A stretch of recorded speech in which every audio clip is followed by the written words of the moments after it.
আরেকটা বার আপনাদের সঙ্গে স্বাগত 2026-এর জন্য। আপনাদের প্রত্যেককে ধন্যবাদ দিই যারা যারা আজ অনুগ্রহ চার্চের সঙ্গে যুক্ত রয়েছেন। প্রভুর কৃপায় আমরা একটি নতুন বছরকে দেখতে পেয়েছি। আর যেমন প্রত্যেক বছরের মতো এই বছরেতেও আমাদের ড্যানিয়েল উপবাস প্রার্থনা শুরু হয়ে গিয়েছে। 11 তারিখ থেকে আমাদের এই প্রার্থনা শুরু হয়েছে।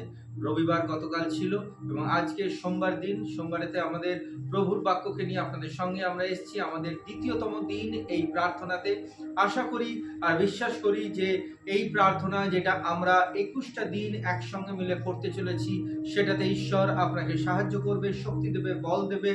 আর এই 21টা দিনে আমাদের প্রার্থনার একটি চ্যালেঞ্জ, একটি আমাদের প্রার্থনার উদ্দেশ্য, তা হয়ে যাচ্ছে 21টা দিনেতে আমরা যেন 3 বেলা প্রার্থনাতে আসতে পারি, প্রভুর উপস্থিতিতে আসতে পারি। আমি বিশ্বাস করি যে ঈশ্বর আপনাকে অনেক অনেক বুদ্ধি, শক্তি, সামর্থ্য, জ্ঞান দেবে, যার দ্বারা আপনি ঈশ্বরেতে আরো বেশি বৃদ্ধি পাবেন।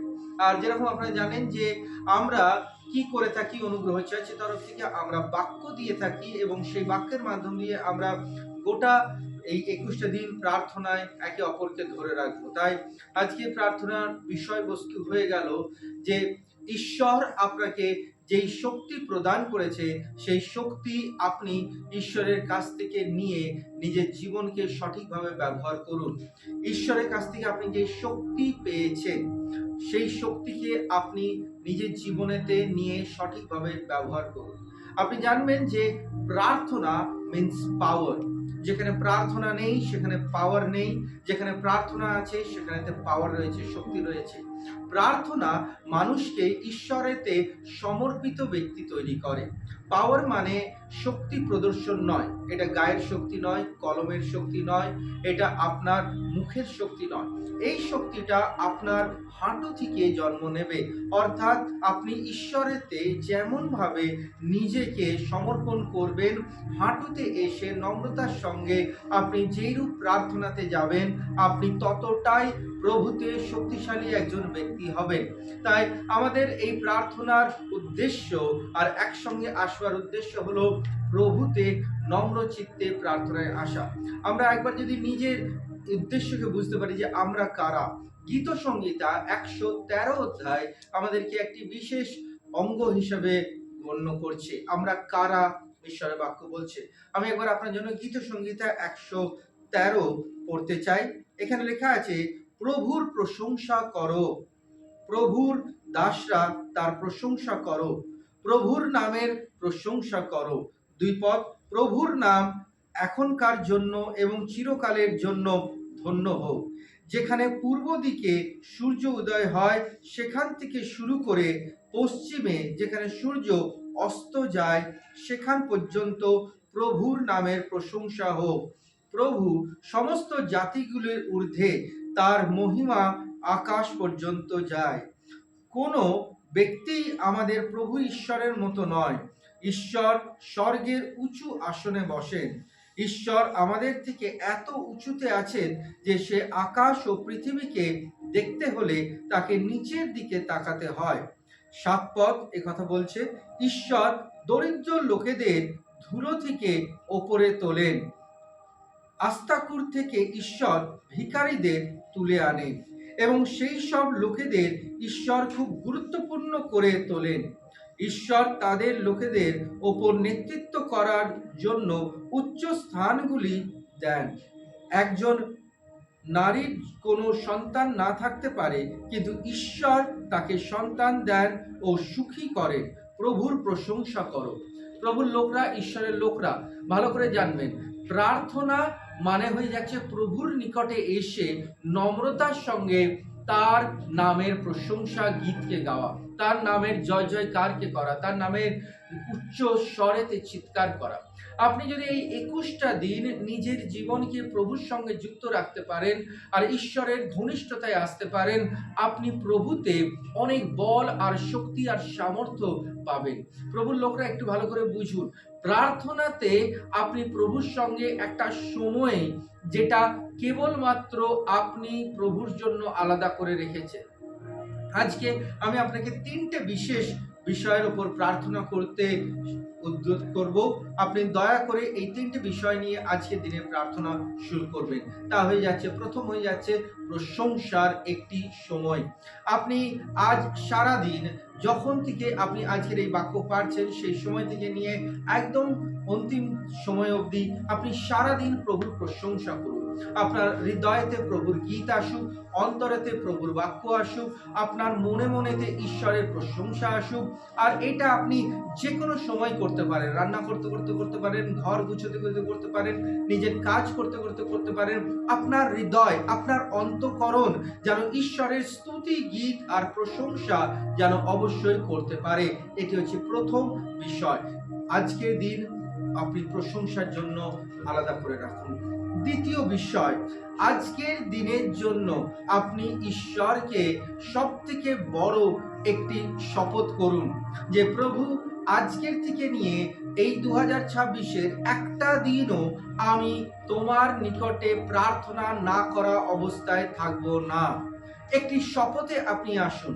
প্রভু, আজকের দিনের থেকে শুরু করে 31শে প্রভু ডিসেম্বর 2026, যদি প্রভু তুমি নিয়ে আসছো এই বছরেতে, আমি প্রত্যেকটা দিন শপথ করছি যে তোমার নিকটে আমি প্রার্থনায় আসবো।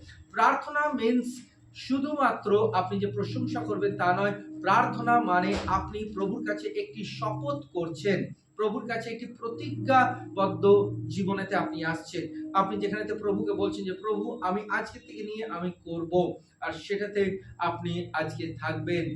এবং তৃতীয় বিষয় যেটাতে আপনি থাকবেন তা হয়ে যাচ্ছে, প্রভু, আমি আমার জীবনেতে যে কোনো পরিস্থিতি হোক, যে কোনো স্থান হোক, আমি তোমাকে স্মরণ করব, আমি মনে রাখবো। আমি একজন কৃতজ্ঞতার চিত্তে তোমার সমস্ত কাজের জন্য তোমাকে মনে রাখবো। It is very important. প্রভুর লোকরা শুনে রাখবেন, বহু লোক রয়েছে যারা ঈশ্বরকে কেবলমাত্র মুখে বলে মনে রাখবে, আর বহু কম লোক রয়েছে যারা ঈশ্বরকে সত্যি করে নিজের হৃদয়তে মনে রাখে। আজকের দিনে হয়তো আপনার সংকট রয়েছে, প্রবলেম রয়েছে, হয়তো সেই জন্যই আপনি আজকে বাক্যকে গ্রহণ করছেন। কিন্তু যখন আপনার জীবনেতে একটি আনন্দের দিন থাকবে, খুশির দিন থাকবে, আপনি হয়তো বাক্যকে নাও গ্রহণ করতে পারেন। কিন্তু আমি আপনাকে বলবো এইটাতে আপনি আসুন। তাহলে তিনটে বিষয়তে আজকের দিনেতে আমরা শুরু করছি। তা হয়ে যাচ্ছে প্রশংসা, দ্বিতীয় হয়ে যাচ্ছে প্রভুতে যতদিন আপনি থাকবেন আপনি প্রভুর উদ্দেশ্যে এই শপথ করলেন যে প্রভু, আমি প্রার্থনাতে কোনোদিন প্রভু আমি চ্যুত হব না, আমি কোনোভাবে তোমার কাছ থেকে আমি আলাদা হব না, আমি প্রত্যেক দিন প্রার্থনায় বসবো। প্রভুর লোকরা, আপনি জেনে রাখবেন, ঈশ্বর যতদিন আপনাকে এই সুযোগটা দিয়েছে আপনি সেই সুযোগটাকে আপনি ব্যবহার করুন। আমি জানি যে প্রথম দিন হয়তো আপনার প্রেয়ার করতে, জাস্ট ওয়ার্ম আপ করতে আপনার সময় লাগবে, কিন্তু আমি আপনাকে উৎসাহিত করব, আপনি এইগুলোর মাধ্যম দিয়ে প্রার্থনাকে জাস্ট শুরু করুন। এই বিষয়গুলোর মধ্যে দিয়ে আপনি প্রার্থনাকে শুরু করুন, যে আপনি প্রভুকে স্তুতি প্রশংসা করবেন, আপনি প্রত্যেকটা দিন প্রার্থনা করবেন, আর আপনি ঈশ্বরকে কোনো দিন ভুলে যাবেন না। এইগুলোর মাধ্যম দিয়ে শুরু করুন। এখনো আরো বাকি বহুদিন রয়েছে। প্রত্যেকটা দিন আমি আপনাকে ঈশ্বরের বাক্য দিতে থাকবো, আর সেই বাক্যের মাধ্যম দিয়ে আপনি উৎসাহিত হবেন। আসুন আমি আপনার জন্য প্রার্থনা করব। প্রভু আপনার সঙ্গে থাকুক। প্রভুর নামের স্তুতি আর প্রশংসা হোক।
এটাই সঠিক প্রার্থনা করছে এই সময়তে।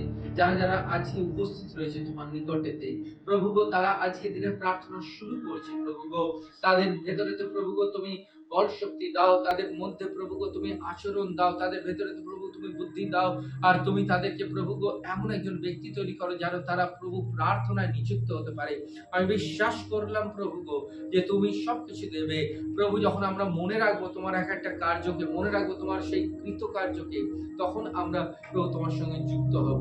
আমি বিশ্বাস করি প্রভু গো তুমি সবকিছু আমাদেরকে দেবে, বল শক্তি সামর্থ্য, আর তোমার উপস্থিতিতে আমরা রয়েছি প্রভু গো। এই সমস্ত প্রার্থনা নিবেদন বিনতি প্রভু যীশু খ্রিস্টের নামেতে আমি দিলাম। প্রভু তুমি শোনো, শুধরাজ্য করো।